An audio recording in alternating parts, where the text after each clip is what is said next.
Propiedad intelectual tú los puedes ver en IP Time. Efectivamente, sí, sí, he visto unas charlas muy interesantes, ya lo creo. Bueno, le damos la bienvenida a todos y bueno, ya a los que vengan llegando, en particular a nuestro invitado, el doctor Martín Mazzini Escurra, a la moderadora, doctora Graciela Melo, ambos de lujo, y bueno, adelante con la actividad. Buenos días a todos. Hoy es un gusto para mí tener la honrosa tarea de presentar a Martín Mazzini, alguien que ha venido con la pandemia a mi vida por lo menos. Martín fue un descubrimiento para mí a partir de su programa de radio de los sábados y viernes, Música Espectacular, que para mí es una cita imperdible todos los fines de semana. Martín es abogado egresado de la Universidad de Buenos Aires y ha pasado por los distintos sectores de las industrias creativas en relación con obras audiovisuales y aparte de la música, porque realizó una maestría en temas de administración de radio, televisión y cine, es decir, el mundo de la radiodifusión en la Universidad de Portsmouth en Inglaterra. Pero también ha estado en su vida, en su desempeño profesional vinculado a la gestión colectiva como abogado interno de SADAIC, en la Cámara Empresarial de Canales Privados Argentinos de Televisión Abierta, hasta el año 1999, desde 1994. Fue también gerente de la empresa Dori Media Contenidos y Dori Media Distribution Argentina, en la producción producción y distribución de obras audiovisuales, y combina estas funciones jurídicas con su desempeño como selector musical y conductor de programas de radio desde hace más de 30 años. Este programa por el que yo les menciono que conocí a Martín se está emitiendo desde hace 9 años entre Argentina y Uruguay. Yo lo escucho desde Bogotá con muchísimo gusto. Martín, entonces, es una autoridad hablando de música y combinado con el tema de derechos de autor, y hoy nos va a hablar del arreglo musical, la orquestación, la adaptación de las obras musicales, los enfoques sobre estos temas desde el derecho de autor. Es un pedido muy especial que le hemos hecho a Martín para que nos combine estos dos mundos, el mundo de la música y el mundo del derecho de autor. Ya quisiéramos todos los abogados de derechos de autor tener una formación en un área artística como la musical de Martín, por eso tenemos que aprovecharlo a él que domina la materia. Martín, ¿puedes por favor pasar? Bueno, Graciela, muchísimas gracias ante todo por la invitación que fue hecha por iniciativa tuya, así que te agradezco especialmente esto y la presentación. Y también permítanme agradecer a dos personas que han contribuido para esta charla, que después se va a convertir en un artículo además. En primer lugar, al profesor Julio García Canepa, que es profesor consulto del Conservatorio Nacional de Música, que pertenece a la UNA, es decir, la Universidad de las Artes, aquí en Argentina. Porque bueno, esta charla tiene evidentemente un costado no solamente jurídico, sino un costado de la técnica y del arte musical. Entonces aquí el aporte de Julio fue muy importante.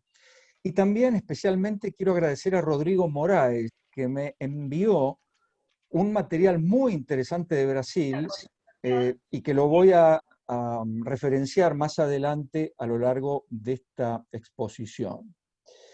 Bien, si ustedes recuerdan esa trompeta aguda que se escucha en la primera grabación que se hizo de Penny Lane por los Beatles, si escuchan el cuarteto de cuerdas que se oye como fondo en la primera grabación también por los Beatles de Yesterday, si escuchan esos 10 segundos, no hacen falta más, de introducción instrumental solamente, del arreglo de Nelson Riddle que canta Frank Sinatra de la canción de Cole Porter, Te llevo bajo mi piel.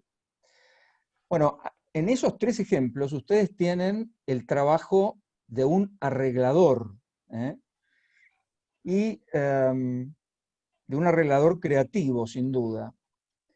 Esto ha llevado, con algo de humor, a algunos a sostener que la gente en realidad no escucha canciones, en realidad escucha arreglos de canciones.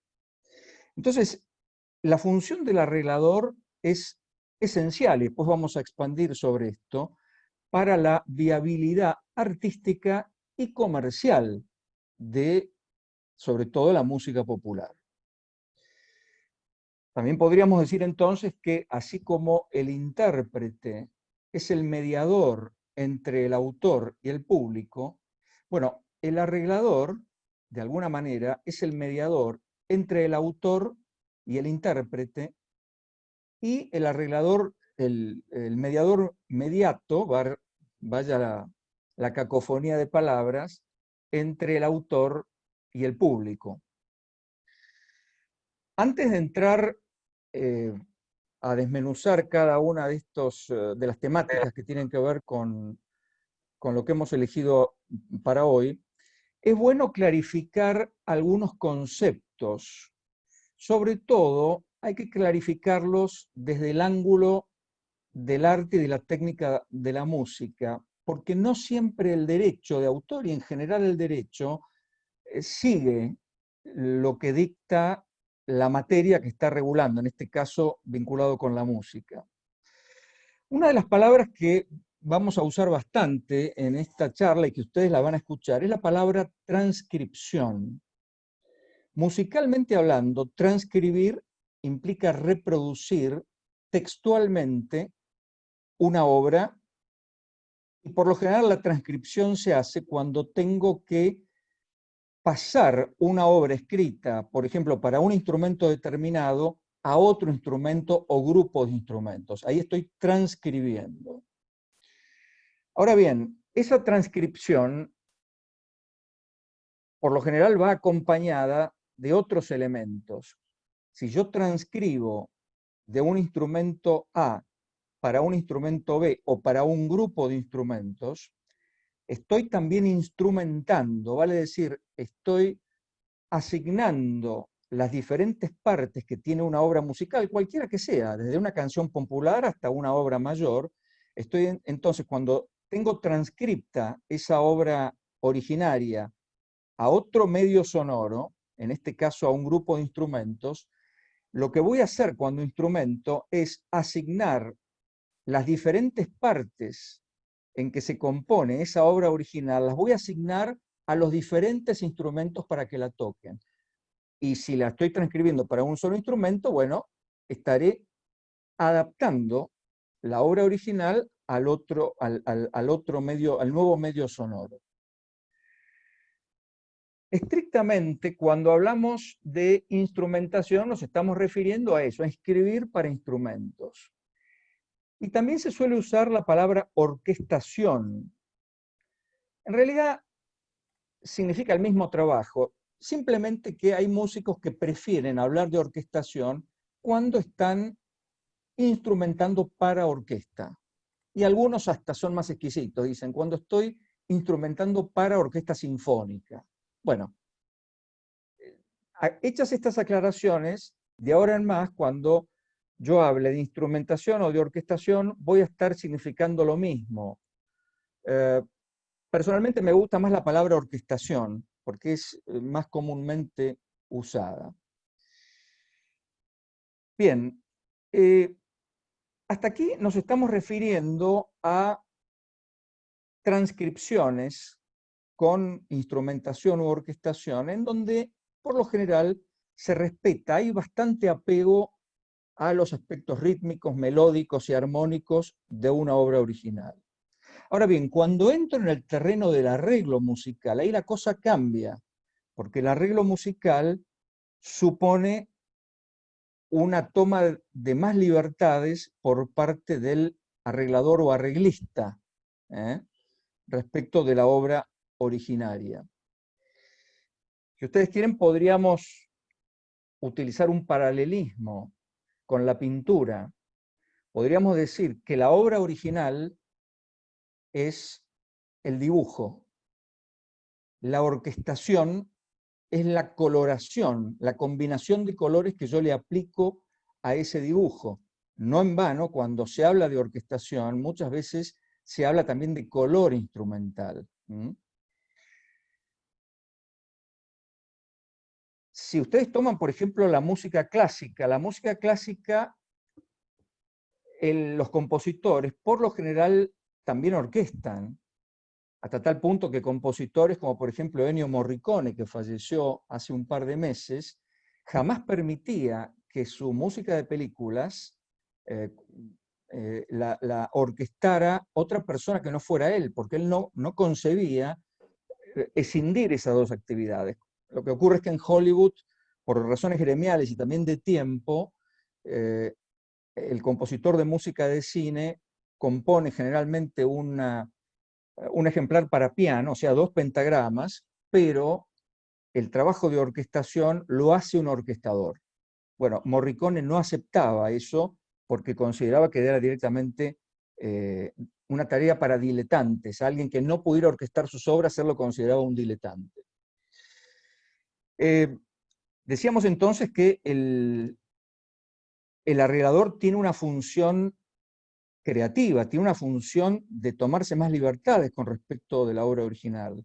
Nelson Riddle, el arreglador este que mencioné antes, que fue un fenomenal arreglador, bueno, trabajó entre otros para Frank Sinatra, decía que el arreglador es un poco un compositor y también tiene que ser un orquestador. Él dice que el arreglador tiene que estar en el medio, porque no tendrá tantas libertades como el compositor, pero sí debe ser muy, muy diestro en el arte de la orquestación, ¿no? La latitud, entonces, y la libertad es la característica a destacar del trabajo del arreglador. Y también, al igual que ocurre con los compositores, el arreglador, por lo general, también orquesta. Aunque hay casos en que no, hay casos en que un arreglador escribe el ejemplar para piano y después viene otra persona que lo orquesta, pero en general coexisten las dos funciones. De hecho, el caso de Nelson Riddle, coexistían las dos funciones. Si historiamos un poquitito, veremos que el concepto de arreglador se remonta bastante atrás en la música, ¿no? Por ejemplo, en el periodo barroco, Bach, por ejemplo, como si hubiera compuesto pocas obras, también tuvo tiempo para arreglar, por ejemplo, los conciertos para violín de Vivaldi, arreglarlos para órgano. Más recientemente no, en el siglo XIX, Liszt fue famoso por las paráfrasis, así las llamaba él, de óperas de Verdi, un compositor que él admiraba mucho, para piano solo, y que por supuesto eran obras dificilísimas, porque Liszt era un virtuoso increíble del piano.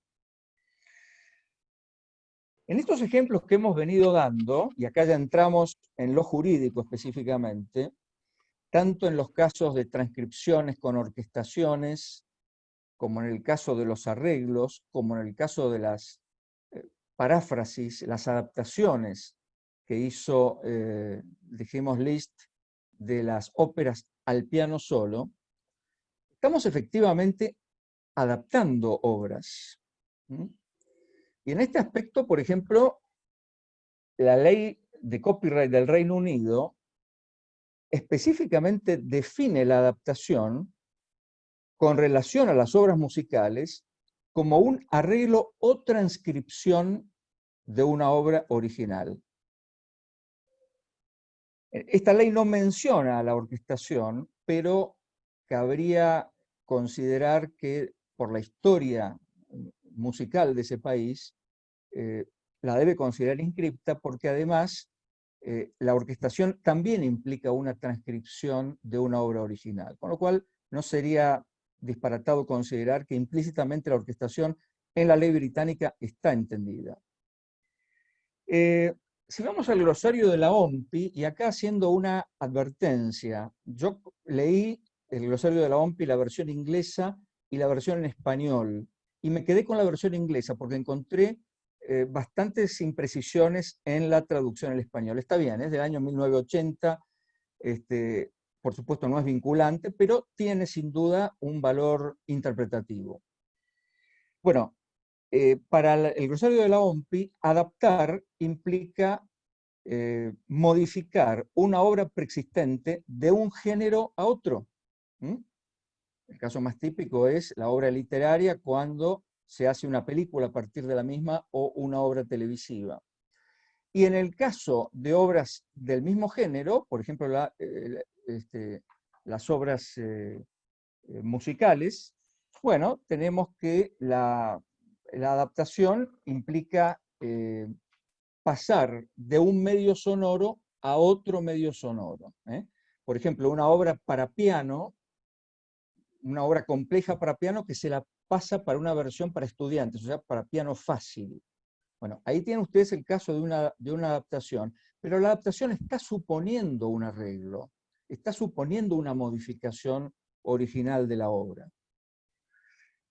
Por supuesto, si esa adaptación está hecha con un aporte personal del adaptador o arreglador, vamos a estar ante una obra derivada que en tanto tenga la autorización autoral del autor originario, será una obra merecedora de protección por derecho de autor.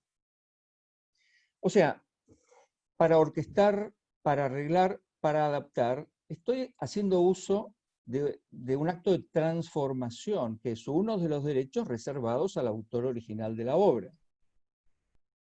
En esta misma línea, si ustedes toman, por ejemplo, el convenio de Berna, el convenio de Washington, la ley brasileña, la ley española, la ley de Estados Unidos, bueno, todos esos actos que yo he estado mencionando, adaptación, arreglo, son considerados formas de transformar las obras.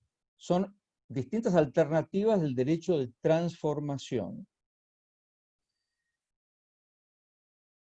Y aquí llegamos entonces a un debate interesante que ocurrió en Brasil. Ocurrió hace más de 30 años, pero sin embargo tiene interés para esta temática, que es es el caso de los arreglos y orquestaciones. ¿Pueden considerarse ambos obras derivadas y por tanto susceptibles de protección por derecho de autor?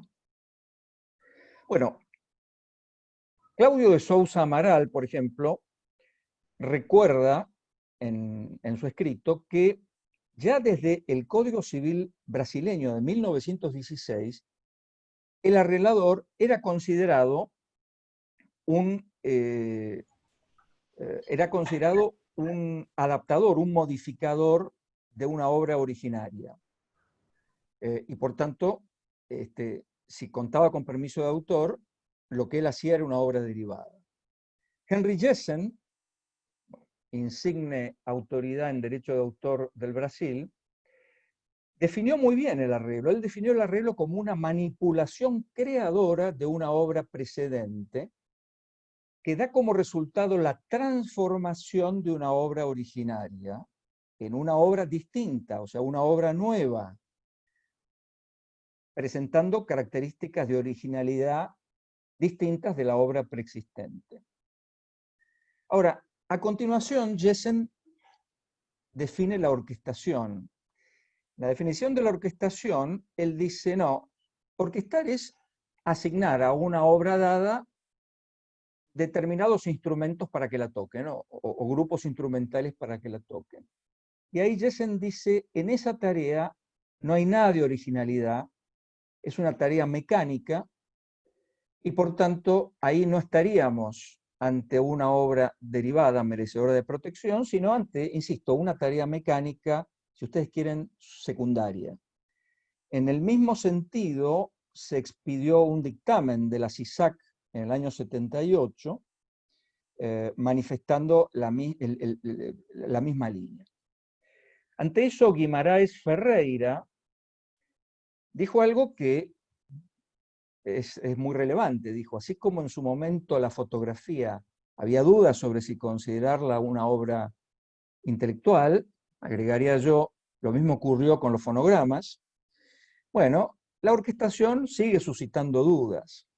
Pero Guimarães Ferreira sostiene que orquestación y arreglo musical son reformulaciones de una obra original.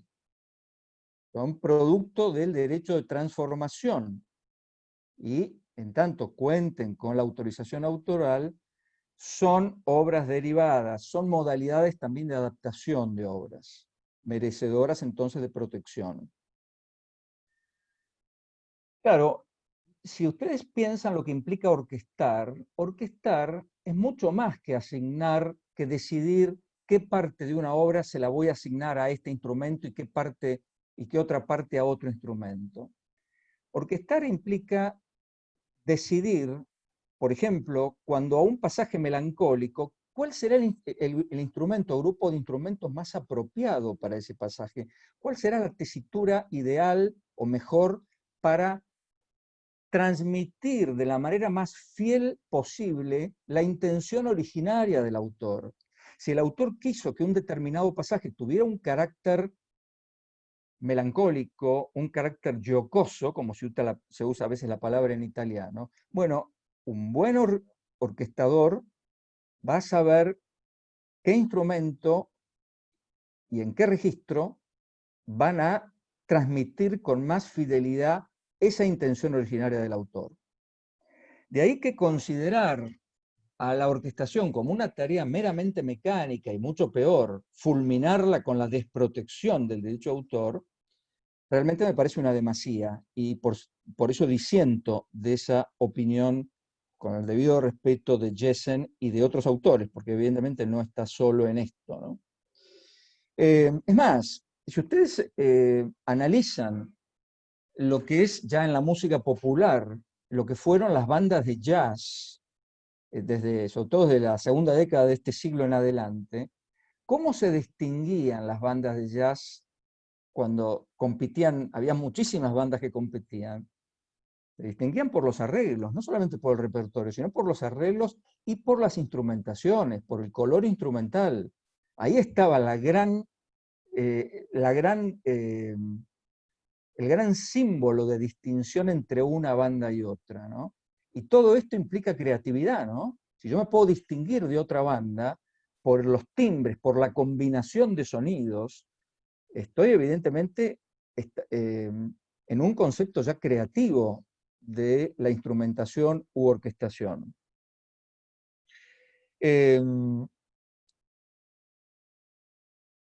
Bien,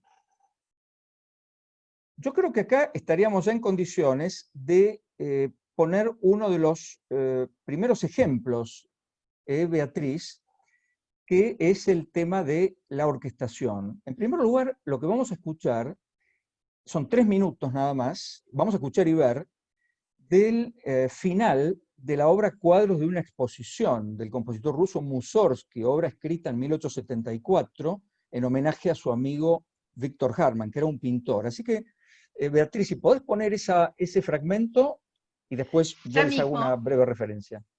ya mismo, a ver cómo nos va. Share.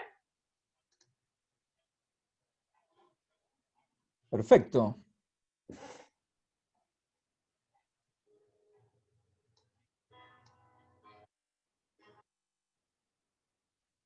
Lo que hay es poco volumen, ¿eh? O casi nada.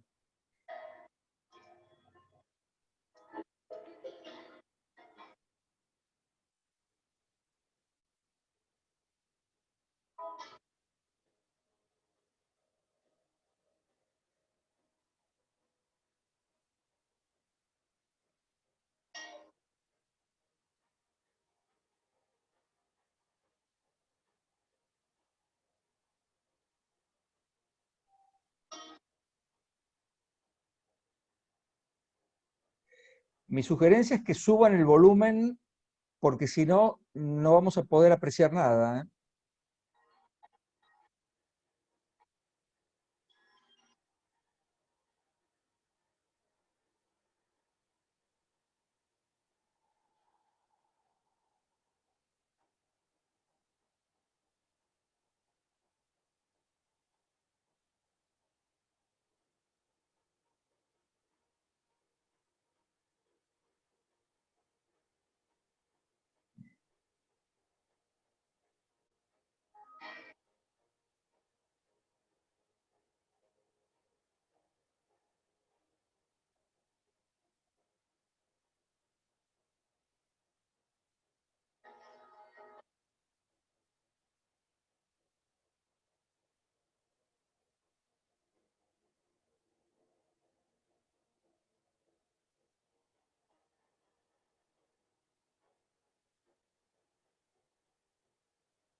Me dijeron que hay problema de audio, Sí, por lo yo que... no oí nada, no sé el resto.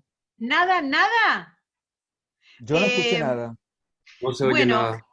yo subí, se me ocurren dos cosas. Primero, ya dejar el link correspondiente en caso de Sí, seguimiento muy buena posterior. idea.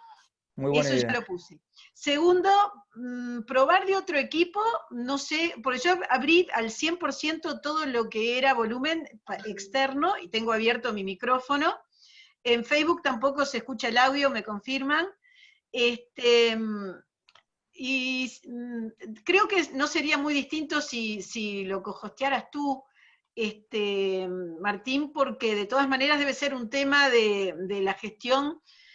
¿Qué me puede faltar configurar? Porque calculamos que el audio igual venía por mi micrófono, por el ambiente de lo que yo estoy diciendo.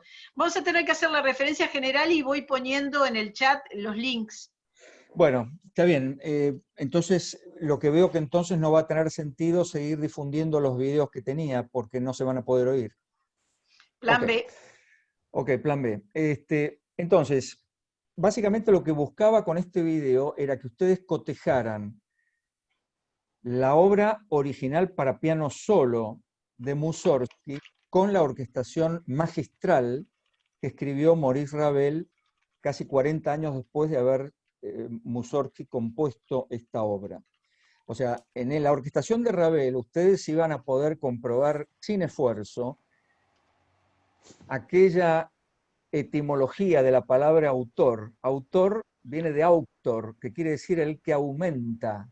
¿eh? Nadie crea en el vacío. Todos los autores, en el fondo, estamos, perdón, no me considero autor, pero los que alguna vez escribimos algo o los que crean algo, en última instancia están agregando a lo que existe, con su propia impronta, con su creatividad, con su talento, con su técnica.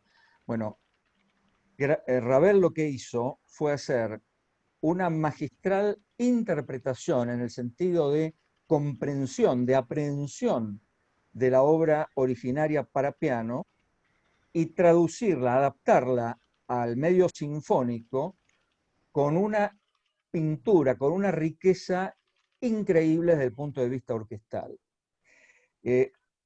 Antes de abandonar este tema, déjenme que les recuerde que no solamente las leyes, algunas leyes que iremos mencionando y convenciones internacionales mencionan expresamente al arreglo musical como una obra producto de la transformación de una obra originaria y por tanto merecedora de protección en carácter de obra derivada, siempre por supuesto con la autorización previa del autor. También se menciona a la instrumentación u orquestación en algunos, en las menos, en algunas legislaciones. Por ejemplo, la Convención de Washington especialmente mencionan como facultad exclusiva del autor el arreglo y la instrumentación.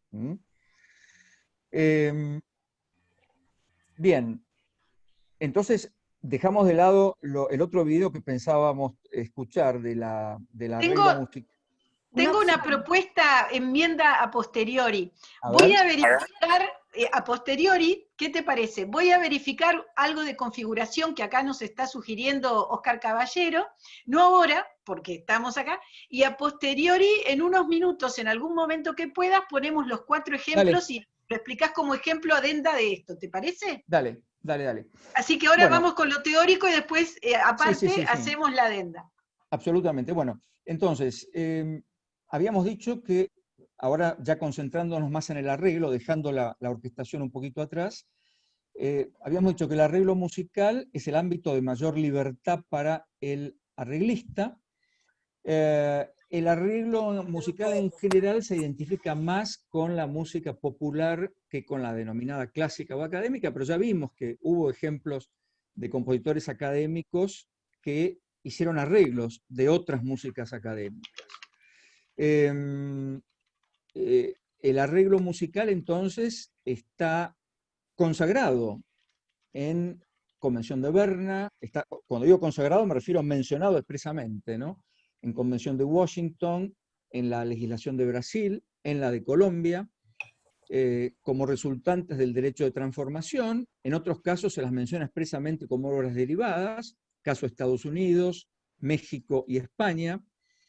En otras, como vimos, caso Reino Unido, se prevé el arreglo musical como una forma de adaptación de una obra originaria.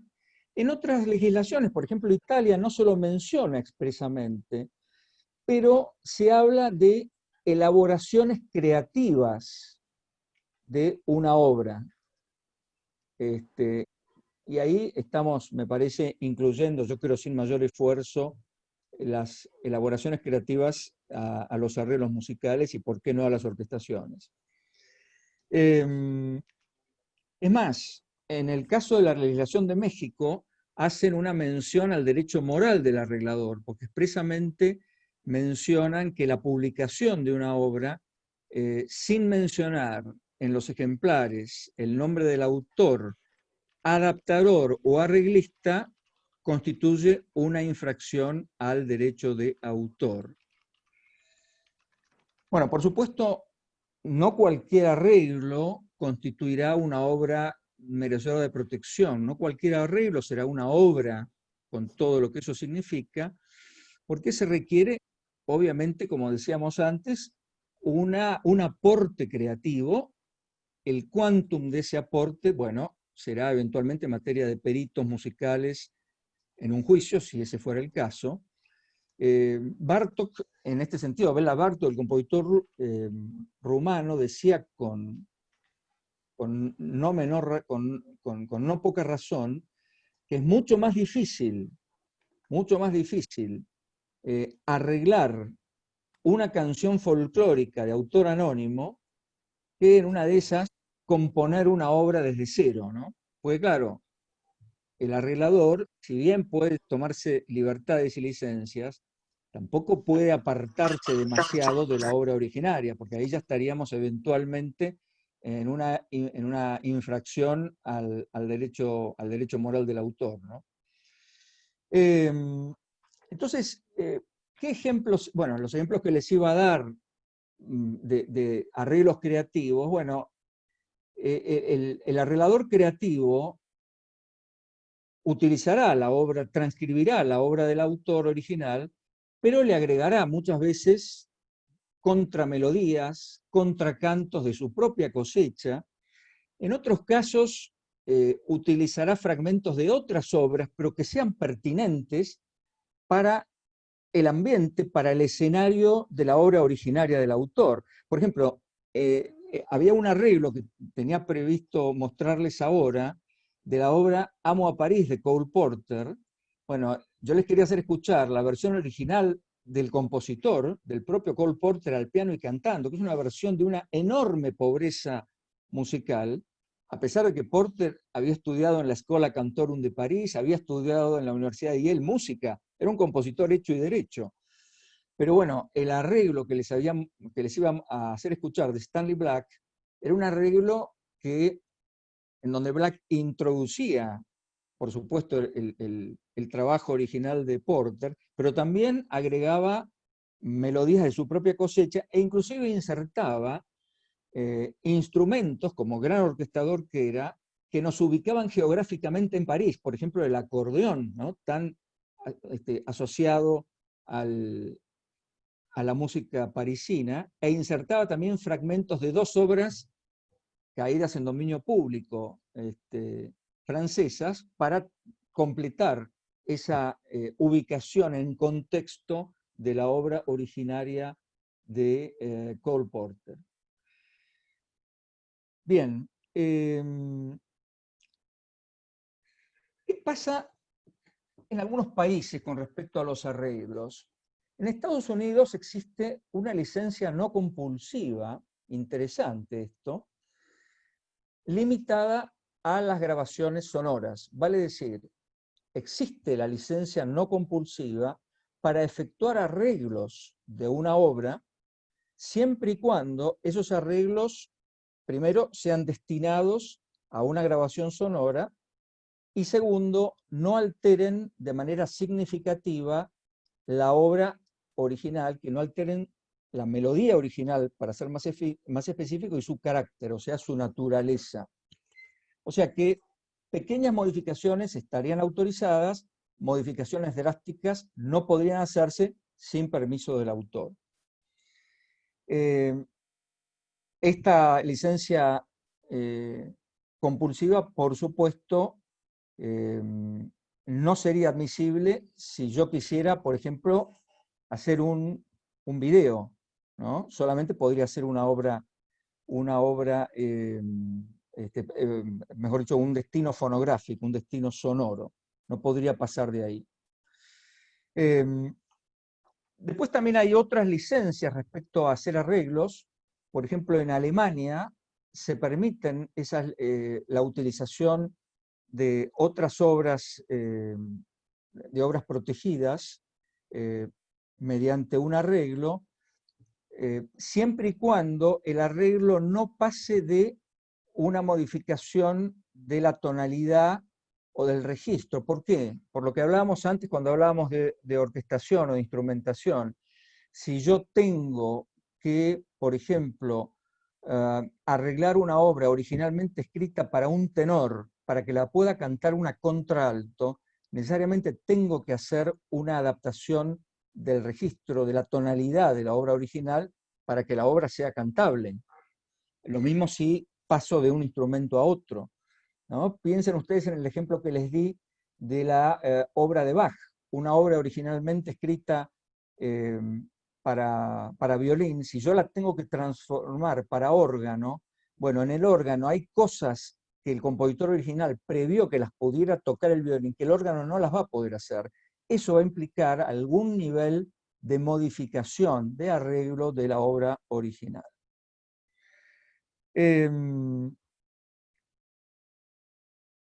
Semejante, ahora me estoy acordando de otra licencia compulsiva que se da en España. En realidad, en España se dio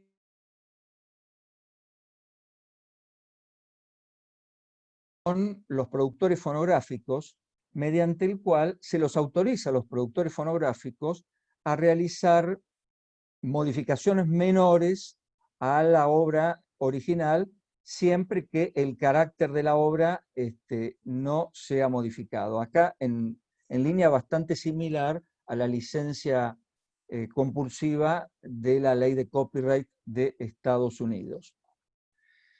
Bueno, en realidad tendría más material, pero ya veo que el tiempo, ya me estoy excediendo del tiempo, con lo cual para respetar lo que hemos estado conversando, simplemente permitan hacer una referencia a los arreglos y a las parodias. Leyendo el muy interesante trabajo de nuestra amiga Graciela, me surgió la siguiente reflexión, ¿no? Que después quizá da para el debate.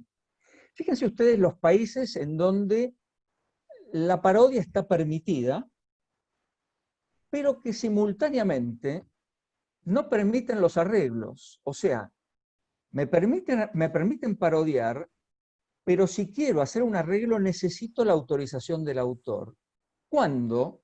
Cuando la parodia implica un arreglo, sin lugar a dudas, porque yo estoy evidentemente reelaborando, reescribiendo una obra original, modificándola claramente, porque si no, no estaría parodiándola, y muchas veces, no siempre, ridiculizándola. O sea, una parodia puede implicar arreglos modificaciones muchísimo más drásticas que un arreglo convencional a una obra intelectual. Entonces ahí me parece que hay una cierta incoherencia, ¿no? Porque en este aspecto me parece que la ley argentina o aquellas leyes que no permiten la parodia, salvo autorización previa del autor, son más coherentes, ¿no? Ok, si prohíbo, prohíbo todo, o sea, no dejo arreglar ni dejo parodiar. Ahora, si permito, no me parece muy coherente permitir la parodia y de pronto necesitar autorización para escribir una obra originalmente para piano, escribirla para piano y orquesta. Me parece que hay ahí como una desproporción. Bueno, la conclusión que yo haría a esto es, bueno, primero resaltar de nuevo la importancia capital que tiene un arreglador para la viabilidad artística y para la viabilidad comercial de las obras, sobre todo en las canciones populares. Sin el arreglador, muchas canciones populares directamente no hubieran ni existido para el público, no hubieran tenido éxito, a la vez que recordar que un buen arreglo puede no solamente potenciar el mérito ya originario de una obra musical, también puede arruinar, puede hundir a una obra un mal arreglo, una mala orquestación. Muchas gracias. Muchas gracias a ti, Martín, por tan interesante exposición, por tan completo análisis del derecho de adaptación, concretamente en la forma del arreglo de la orquestación. Yo tengo una pregunta para ti, apartándome del tema de la parodia que creo nos podría dar para un largo debate, y es, en tu experiencia, ¿qué tantos conflictos has conocido entre el editor y el autor de la obra original cuando se conceden autorizaciones o licencias para arreglos que en la mayoría de los contratos que conocemos no pasan por una consulta del editor al autor de la obra original? Yo no he conocido por ejercicio profesional ningún caso. Lo que sí, sí me permite una reflexión, ¿no? Sí, en los contratos de edición musical suele ser habitual la facultad al arreglador para permitir arreglos, inclusive se habla de orquestaciones también. En el contrato tipo, por ejemplo, que rige en Argentina, que SADAIC tiene aprobado, se habla de orquestaciones. En la práctica, por ejemplo, SADAIC sé que, o mejor dicho, sé que hay editores que suelen tener el cuidado de consultar cuando el tipo de arreglo que se les presenta les genera dudas. Y creo que es una buena práctica esa, ¿no? Porque a veces podríamos encontrar, porque es una manera de prever eventuales conflictos, ¿no? Pero específicamente conflicto no he conocido. Sí, perdón, hay un tema, sí, que se da en aquellos autores que son a su vez intérpretes, y sobre todo intérpretes de éxito. Podría mencionar uno ahora, no voy a dar el nombre. Bueno, es un compositor muy importante, que a su vez mandó, porque él no lo hacía, hacer orquestaciones, arreglos orquestales de sus obras que las tocaba él. Y alguna vez le ocurrió con un editor que le dijo, ese derecho me corresponde a mí, vos me lo delegaste. Bueno, sí, ahí tienen un caso de algo que después se resolvió negociando, no llegó a la justicia, ¿no? Pero ahí tienen un caso que podría el día de mañana generar algún tipo de conflicto, sí. Y eso me conduce a dos preguntas, una de Carlos Pavón y otra mía, y es, el intérprete puede en un momento dado convertirse en arreglista, Sin con el duda, ejemplo que nos estás dando, en sin duda. efecto, pero también me preocupa si no hay algo de abuso del derecho en la posición del editor, en los ejemplos que nos acabas de comentar, y uno esto con la pregunta de Carlos Pavón.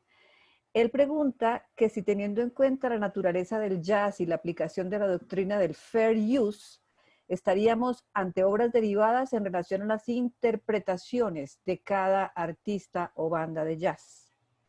Bueno, es una pregunta interesantísima que de hecho yo lo tenía previsto para tocar, pero no lo quise hacer por falta de tiempo, pero me da muy buena oportunidad.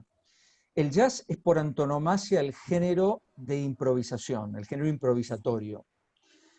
Yo no tengo personalmente ninguna duda que una interpretación con el agregado de que esté fijada, de que esté registrada en algún lugar, constituye un arreglo.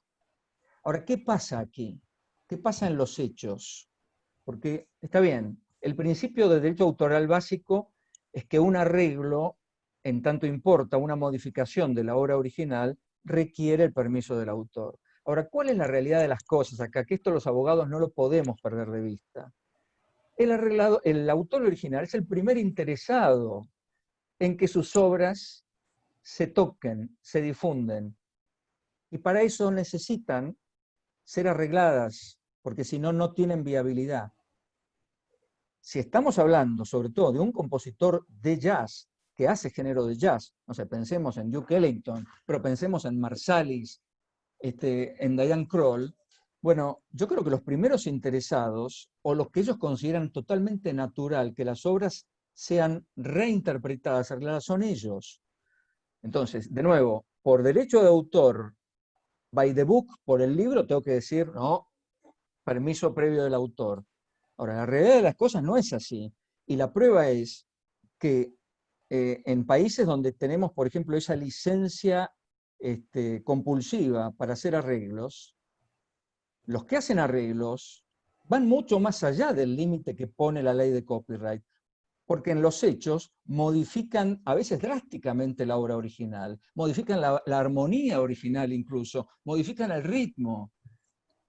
La verdad que no conozco ningún autor en música popular. En música llamada culta la cosa es diferente. En música popular no conozco ningún autor que diga estoy en contra de esto. Salvo, por supuesto, pero ahí estamos hablando de otra cosa cuando se modifica la letra. Ahí estamos hablando ya de otro tema, pero no es el motivo de esta charla. Ok. Tengo otra pregunta, esta vez es Hugo Rivas, que nos pregunta, ¿un solista al interpretar una cadenza se convierte en arreglista al mismo tiempo?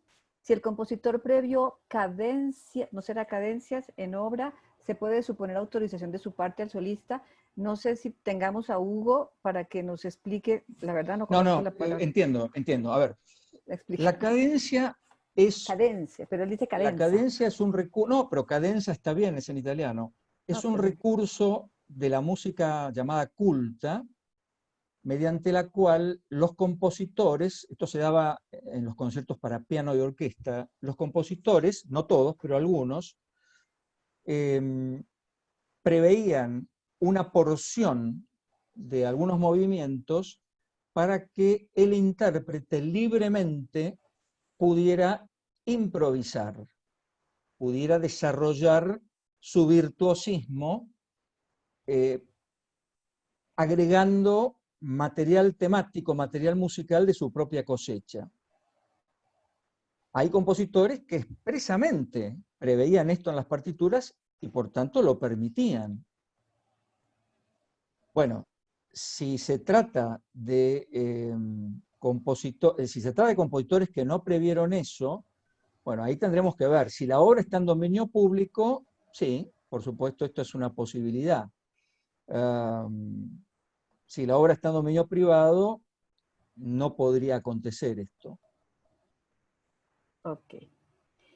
Nos pregunta, no sé quién será Galaxy Note, no sé quién será, pero pregunta, ¿quién decide sobre el derecho de transformación si el autor ya murió y no se ha hecho juicio de sucesión? Hasta que no se adjudiquen los derechos a los hijos, ¿ni se podría hacer una interpretación para un homenaje? Dependerá esto de la legislación de cada país. Porque podría ser caso de parodia, por ejemplo. Claro, exactamente, totalmente. Nos pregunta Francisco Bueno, ¿qué ocurre cuando un fan realiza un fan art de una obra? ¿Sería algo parecido al ejemplo del jazz? Esto me hace pensar en los ejemplos de apropiación artística y hoy en día asistimos a tantos usos creativos y contenido generado por usuarios que utilizan obras sin pedirle permiso al autor, ni al editor, ni a nadie, con sus propias interpretaciones y apropiaciones artísticas, dicho eufemísticamente. ¿Tú qué opinas, Martín? A ver, me van a disculpar, yo soy un poco, será porque dentro de poco voy a cumplir 60 años, soy un poco tradicionalista en esto. O sea, a ver, a mí cuando me dicen, por ejemplo, los disc jockeys son intérpretes de obras musicales, yo salgo corriendo a 1000 kilómetros por hora cuando me dicen eso. Yo no puedo concebir que un disc jockey sea eso. Y que alguien que haga fan art, y no, bueno, hoy día la manipulación creativa, tacho lo de creativa, la manipulación de las obras es algo que está al alcance disculpen la expresión, de cualquier ignorante. Ahora, un arreglador, un arreglista, es un artista que con mayor o menor talento, pero con mayor o menor técnica, pero al fin y al cabo es un artista, será de menor o mayor valía, pero un artista, bueno, está en condiciones de manipular, en el sentido no peyorativo de la palabra, sino de nuevo, reelaborar, reexponer una obra original con alguna dosis de creatividad. O sea, para mí el arreglo musical, la orquestación, la adaptación, es la que hacen los profesionales que ejemplifiqué, no cualquier diletante con una computadora. Ok. Pregunta Rodrigo Javier González desde Argentina. Martín, ¿qué reflexión hace usted de las relaciones entre el derecho patrimonial de transformación y el derecho moral de integridad de la obra en el contexto del sistema continental europeo de derecho de autor? Bueno, obviamente está mucho más restringido en ese sistema que en los países del copyright. Sí, digo bien, en los países del copyright. Pero de nuevo, acá caemos en lo mismo, ¿no? En lo que hablábamos antes, en esta temática y sobre todo en la música popular,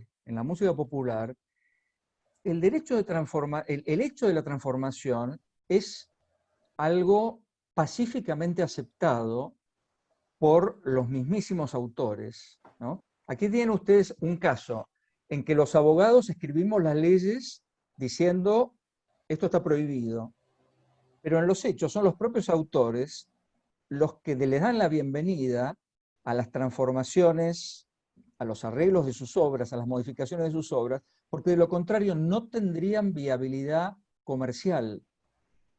Entonces, sí, existe la transformación, pero hay que tomarla, me parece, como una realidad positiva, en tanto, de nuevo, sea hecha, por supuesto, con respeto y sin denigrar la obra. Porque, a ver, este es el punto acá, ¿no? Si yo estoy arreglando una obra que fue prevista por ejemplo, para una canción popular, si yo la estoy pasando a una orquesta o a un coro, no la estoy denigrando. En todo caso, la estoy adaptando a un medio sonoro que el autor original no previó. Y en este aspecto estoy haciendo un arreglo, claramente. Ahora, ¿la estoy denigrando? A menos que intrínsecamente el arreglo pueda entenderse como tal, pero en principio no estoy haciendo un uso menoscabador de la obra, si es que existe la palabra, disculpen, un uso que menoscabe a la obra original. Creo que no. Eso nos hace pensar en una línea y una frontera porosa o muy delgada en la pregunta que plantea Rodrigo y que incluso le genera a veces un conflicto al mismo titular de derechos. En estos días conocí la inquietud, que no pasó más allá de la inquietud, de los titulares de derecho herederos del autor de una obra, que ven un comercial de televisión en el que el editor autorizó la sincronización de la obra, pero con una modificación a ritmo de reggaetón. La obra original era ritmo salsa. Bueno, por supuesto hay casos y casos. Hay casos y Exacto. casos. Hay casos y casos. Acá entra a jugar lo que decíamos de la ley de copyright americana cuando habla del carácter de la obra, el carácter, que acá lo debemos traducir como naturaleza. La ley de copyright, cuando menciona eso, lo hace con una intención muy concreta. O sea, la naturaleza de una obra hace al sentido original de la obra, hace a la esencia de esa obra. Evidentemente, si yo tengo, a ver, no sé, voy a poner un ejemplo. La obra, vamos a poner Yesterday, una obra que todos conocemos, de los Beatles. Y bueno, la verdad que hacerla en ritmo de reggaetón y no tiene mucho que ver con la naturaleza original de esa obra. Con lo cual ahí sí estaríamos, me parece, ante un uso, un caso de menoscabo, claramente. Ahora, de nuevo, si yo Yesterday que en la versión original de los Beatles se concibió, bueno, gracias al arreglo de George Martin, ¿no? Me pregunto, ¿qué hubiera sido los Beatles sin George Martin, no? Es una buena pregunta, porque los Beatles no podía escribir ninguno música. Eran geniales músicos intuitivos. Ninguno podía escribir una nota. Bueno, si eso se convirtiera, sí, ahí habría una desnaturalización. Ahora sí, si yo Yesterday la paso para un coro con una orquesta sinfónica, o una orquesta de cámara, o los 12 chelistas de la Filarmónica de Berlín, entre paréntesis les paso el aviso, si pueden escuchar ese álbum de los 12 chelistas de la Filarmónica de Berlín tocando música de los Beatles, es imperdible. Y yo creo que ahí el primer contento debe ser McCartney, primero por las fortunas que habrá recaudado por la difusión de esto, y segundo, porque le han hecho un homenaje. Es más, han enaltecido esa obra, la obra de él. No la han, o sea, han agregado, autor el que aumenta, han agregado aporte creativo a una obra ya de por sí genial, ¿no?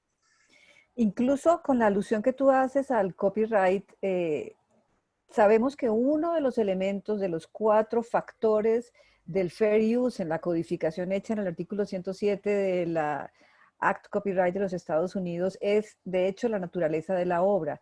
Y los jueces en los distintos pronunciamientos de fair use han dicho, cuando la obra es de carácter artístico, es mucho menos flexible y mucho menos el espacio de flexibilidad para juzgar el fair use, que cuando estamos hablando de una obra de carácter utilitario.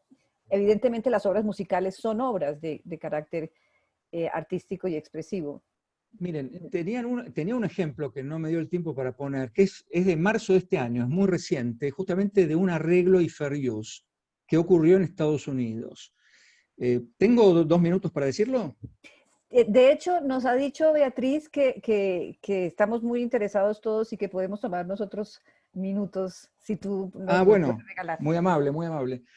Bueno, a ver, esto era el caso de un director de coros que era profesor en un colegio en California, que como parte de las actividades curriculares con sus alumnos, organizó un concierto con el coro integrado por sus alumnos. Entonces para eso le encomendó a un arreglista que le arreglara varias canciones populares en una especie de medley, como llaman en Estados Unidos, o suite, o popurrí, como se usaban antiguamente, varias canciones populares para ser cantadas por este coro, insisto, en el marco de esta actividad curricular, ¿no? Ahora bien, lo que hizo el arreglista fue tomar el denominado chorus o estribillo, o sea, la parte, si ustedes quieren, que más se recuerda de una obra porque es la que más se repite, ¿no? Y la la insertó en esta suite, en este medley de otras canciones. Y ahí apareció el editor de la canción Magic, que era una canción que cantaba Olivia Newton-John en los años 80, se deben acordar, muchos de ustedes, yo obviamente me acuerdo. Brillantina. Pero en general, la época de Brillantina. Claro, pero muy bien, Graciela. Bueno, no me siento tan solo entonces, generacionalmente. Y entonces dijo este señor, bueno, mire, este arreglo está vulnerando el derecho de adaptación de la obra, que me está reservado a mí como autor, en este caso como delegado del autor original, porque era el editor. Ustedes saben, los editores allí tienen muchas facultades. Este editor demandó, no al arreglista, sino demandó al pobre director de coros, creo que demandó también a la asociación de padres, una cosa, pero bueno, un delirio absoluto. Y ahí el tribunal que falló esto, bueno, evaluó, ¿no? Entonces lo que dijo es, mire, en realidad de arreglo tiene muy poco esto, tiene poca creatividad, porque lo que hizo básicamente fue transcribir algunos compases del estribillo, ¿no? del chorus, que también lo repitió varias veces, con lo cual tuvo bastante presencia a lo largo del arreglo, pero no hizo un mayor uso transformativo de la obra original. Pero dijo el tribunal, sí causó una transformación, digamos, el resultado que produjo fue transformativo, pero en la nueva obra, no en la obra original. O sea, no transformó casi nada la obra original, sino que el hecho de insertarla en un trabajo más extenso junto a otras canciones y a otras letras, ahí sí, es como que creó una obra nueva y la creó en un marco de tipo académico, de tipo curricular, docente, y por lo tanto consideró que ese arreglo, limitado, pero arreglo al fin, no había violado la exclusividad del autor porque estaba exceptuado precisamente por el principio del fair use, ¿no? Este es un caso, insisto, de marzo de este año. Muy interesante. Por aquí nos hacen una pregunta. Veo que está alzando la mano el doctor Fernando Zapata y le vamos a pedir entonces que abra su micrófono para que plantee su pregunta. Sí, gracias Graciela. Buenas tardes. Fernando, ¿Cómo un gusto estás? verte después de 30 años, casi 25 años. Y confirmar que no hemos cambiado. Martín, Casi un placer igualito. verte.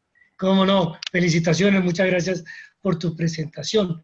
En realidad yo iba a hacer una pregunta en la misma vía que la hizo Rodrigo González, pero terminando con esta. Yo no sé qué tanta experiencia tengas tú, Martín, con esta, que me ha tocado lidiar en el pasado, ya lejano, en dos casos. En estos países donde el término de protección es tan largo, caso México con 100 años o Colombia con 80, después de la muerte del autor, yo tuve la oportunidad de ver que llegaba no el autor para hablar de ese encuentro entre el derecho de transformación con el derecho de modificación, asumiéndose que la obra se puede modificar, se puede mutilar, ¿sí? En tanto que no moleste o perturbe el mérito o el honor. Entonces, Martín, llega la tercera generación. ¿Y tú conociste a tu bisabuelo? Le digo, ni idea. Yo lo único que quiero es que me paguen los derechos, ¿sí? Y él estaba señalando que la modificación, es decir, ese arreglo que constituía una modificación, molestaba el mérito de la obra, ¿sí? Y decía, pero ¿usted cómo puede juzgar que molestaba a su bisabuelo? ¿Sí? ¿Tú tienes experiencia de eso? ¿Hay literatura? ¿Qué sabes tú de ese tema que siempre me ha parecido muy sensible cuando uno habla de prolongación de los plazos? Te voy a contestar con un ejemplo que no es de la música, pero es del cine, que tal vez es aplicable aquí. ¿Ustedes se acuerdan cuando vino esa moda de colorear las películas en blanco y negro? Sí. ¿No? No sé, yo me acuerdo, por ejemplo, de Casablanca coloreada, de Ángeles con cara sucia coloreada, y que en un momento la oficina de copyright de Estados Unidos dijo, bueno, no basta, ok, coloreen todo lo que quieran, pero vamos a establecer una especie de banco o de parnaso de obras fundamentales de la cinematografía para que todo aquel que quiera pueda tener el conocimiento exacto de cómo era la obra originariamente, ¿no? Vale decir, ese tipo de archivos públicos, de alguna forma, contribuyeron a levantar la señal que decir, hey, señores, la obra original es esta, ¿eh? Esta es la obra original como la pensó Michael Curtis en este caso. Después, si la quieren colorear, bueno, será un tema opinable, en algunos casos hasta no podrá hacerse, dependerá, pero me parece que eso, en alguna medida, bueno, ayudaría, insisto, tanto en el caso de obras en dominio público como en el caso de obras en dominio privado, en donde hay ignorancia, desaprensión de parte de los herederos y no les importa nada que la obra sea objeto de mutilación o de atentados descarados, ¿no? pero bueno, me parece que la posibilidad de establecer un archivo como un archivo que además esté, cuidado, que el archivo esté al alcance, que esté puesto en internet, que esté al alcance, que sea democrático en el más amplio sentido de la palabra. Cosa que la gente sepa, efectivamente, ¿no? Miren, señor, está bien, hay arreglos, pero esta es la versión original. Eso me hace pensar en un argumento muy interesante de la profesora de origen hindú Sundara Rajan, cuando en su libro de Derechos Morales plantea otro elemento de importancia de los derechos morales en el entorno digital, que para algunos ya no tienen justificación. Y ella dice que por lo menos por las consideraciones del patrimonio cultural, los derechos morales tienen una vigencia mayor aún en el entorno digital. Y entonces dice, en la posibilidad de que en el entorno digital todas las obras se manipulen, todas sean alteradas, pues con mayor razón debe dársele una protección especial a la obra original. Que quien vea Guernica sepa cuál era Guernica original cuando está digitalizada, que quien vea las obras de Van Gogh con toda cantidad de modificaciones, animaciones que le hacen, pueda acceder a la obra original y conocer de primera mano cómo era el pensamiento del autor plasmado en esa obra. Pero tenemos una pregunta más. Yo no sé, Beatriz, si damos una más y hacemos un cierre.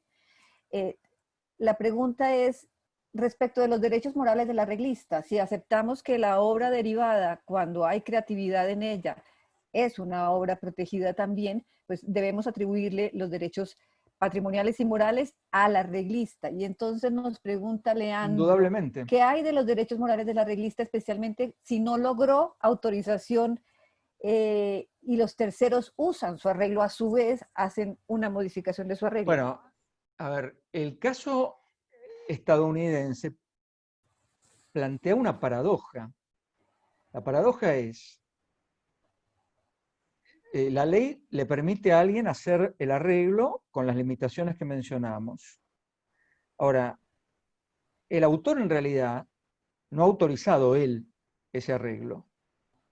Con lo cual, el arreglista, primero, no tendrá un derecho de participación por la utilización secundaria de la obra. Solamente va a percibir ingresos el autor, salvo que hiciera un pacto en privado. Y en segundo lugar, y esto es lo más paradójico y lamentable, el arreglista, a mi modo de ver, difícilmente va a poder defender su obra. Difícilmente va a poderla defender, porque es más, la propia ley de copyright al final aclara que esto no se considera una obra derivada. Y por tanto no se puede, dice, it cannot claim copyright, no se puede reclamar copyright sobre la misma. Con lo cual, la desprotección del arreglista yo creo que es bastante, no sé, no me imagino cómo podría defenderla cuando no está reconocida como una obra derivada. Solamente se le ha permitido excepcionalmente hacer un arreglo y muy limitadamente.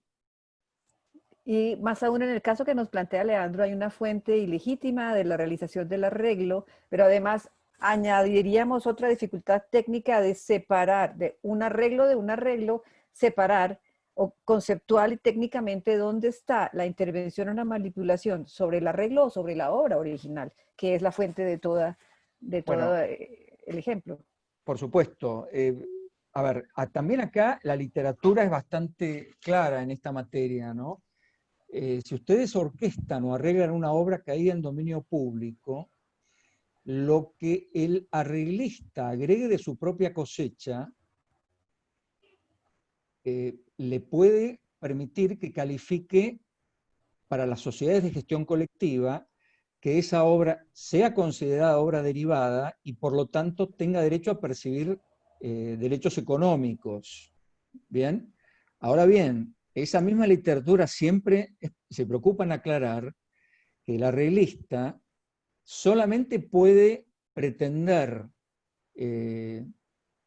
exclusividad respecto de sus aportes. O sea, él podría argumentar o podría defenderse del plagio, por ejemplo, respecto de sus aportes. Si el arreglista agregó contramelodías, contracantos, variaciones sobre la obra original, Bueno, él podría sí defender eso, pero no podría defender los elementos que permanezcan inalterados, por ejemplo, de la obra original. De la Eso obra no lo original. podría alegar, porque eso es de uso libre para cualquiera. Claro, de acuerdo. Bueno, vamos con la ultimísima, de Óscar Caballero de Perú. Una orquesta sinfónica, al interpretar un arreglo musical que haya pagado por ello, ¿tiene algún derecho de ejecución derivado de ello? ¿Perdón? A ver si entiendo. No sé si Óscar nos puede ayudar. Óscar Caballero sigue por allí. ¿Qué tal, La Graciela? vuelvo ¿Cómo a... estás? Buenos días. Hola, Óscar. ¿Cómo Óscar, estás? mucho Martín, ¿qué tal? ¿Cómo gusto. están? Un Igualmente, gusto, Óscar. un deleite escucharlo. Sí, mi Bueno, consulta precisa es la gracias. siguiente, ¿no? Normalmente aquí en Perú a veces hay orquestas sinfónicas que pueden adquirir o pagar por el uso de un arreglo musical o de varios arreglos musicales para un tema específico, ¿verdad? Son muchos los instrumentos que conforman una orquesta sinfónica. Mi duda iba más que todo a que si uno paga por el uso de ese arreglo musical y luego la orquesta sinfónica ejecuta, toca, por así decirlo, ¿no? Dicho arreglo, no sé si llamarlo orquestación, creo que lo que usted ha relatado creo que está mal el término. Esa ejecución de ese arreglo musical, ¿esta orquesta sinfónica tendría algún derecho sobre ello, sobre esa ejecución? O simplemente tendría que, digamos, cada vez que interprete o ejecute dicho arreglo, volver a pagarle a la revista por ello? Óscar, hay que distinguir dos cosas. Orquestar no es ejecutar nada. Orquestar es simplemente escribir para orquesta una obra. Ahí estamos en el terreno, si querés, del laboratorio de las cuatro paredes del orquestador o del orquestador arreglador que trabaje orquestando una obra. Ejecutar esa obra derivada, esa nueva obra resultante, esa obra adaptada, es otra cosa. Bueno, ahí habrá un derecho de ejecución del arreglo original, perdón, del arreglo de la orquestación, pero eso no hay que confundirlo, digamos, no se puede confundir ejecución con orquestación, son cosas diferentes. La ejecución hace precisamente a hacer sonar lo que está escrito, a posibilitar que el público pueda oír lo que está en el pentagrama, básicamente eso. Y probablemente para cerrar pueda generar los conflictos y dudas que suelen encontrarse de si esa interpretación de la orquesta es fijada en un fonograma, generará derechos tanto para la orquesta como intérprete como para el productor fonográfico, cosa que las personas a veces confunden con el dominio público de la obra original. No, bueno. Usualmente. No, claro. Bueno, pues muchísimas gracias a Martín, a todos los que estuvieron presentes. De mi parte también muchísimas gracias a IPITAM por invitarme a moderar, a tener el gusto y el honor de moderar la charla de Martín. Y los invito a dos cosas para aprovechar que estoy en la moderación. Una, a que oigan los programas radiales de Martín, Música Espectacular, los sábados y domingos, que están en Facebook y en LinkedIn y pueden ubicarlos. Y dos, a que acompañen al Centro Colombiano del Derecho de Autor. La semana próxima tenemos el Congreso Internacional el jueves y viernes 3 y 4 de septiembre. Están todos cordialmente invitados. Martín, muchísimas gracias. Bueno, muchas gracias a ustedes y disculpen porque me extendí un poquito de más, pero no, hombre, honrados. No, muy amable, gracias por todo. Estupendo, agradecidísimo sumarme a la felicitación impresionante, viendo todos los comentarios y lo que nos llega. Un magistral, Martín, la verdad que magistral, y ya nos contactaremos por el tema de esa adenda pendiente. El viernes que viene tenemos una súper también invitada en IPITAM, tenemos a la doctora Delia Lipsic, que va a hablar sobre los principios en los contratos de derecho de autor. Así que bueno, seguimos con nuestras actividades. Nos vamos saludando entonces en general y muchas gracias. Nos vemos pronto. Gracias, hasta luego. Chao, Martín, chao, chao. Martín, Adiós. qué pena con la falla técnica de los videos. Pero bueno, ahí con el link que nos enviaste, para los que quieran verlo ahí, ya después tendremos más Sí, tiempo. Yo les algo sugiero más, que lo vean, sí, que los José vean y los Roberto. escuchen, porque son muy interesantes. Yo comenté recién que voy a ver si hacemos una adenda y los pasamos como un apéndice. Ok. Porque ya que están identificados, él los relata y en 10, 15 minutos tenemos la adenda, como un ejemplo posterior. Eso fue Dale. lo que comentamos por aquí. Así que Muchas bueno, gracias, También gracias a recordarles todos. que De nuevo. queda en el blog de IP Time la grabación de la charla que consultaban. sí, Ok. es cierto que también nos están preguntando, queda la grabación en YouTube y de ahí al blog de IP Time. En el blog de IP Time vamos a poner también los links, más allá de que viene en la adenda, para que comparen y reflexionen. Capaz que con alguna pregunta disparadora que nos transmita a Martín al respecto, cuando vean la comparación, así ya queda como una tarea online para el que lo escuche. Bueno, entonces ahora sí, nos Gracias a despedimos todos. todos y un gusto vernos. Gracias. Chao, Adiós, chao, chao. muy Hasta luego. amables. Gracias. Felicitaciones, Graciela y Martín, muy buena charla. Gracias, hasta luego. Gracias. Hasta luego, muchas gracias.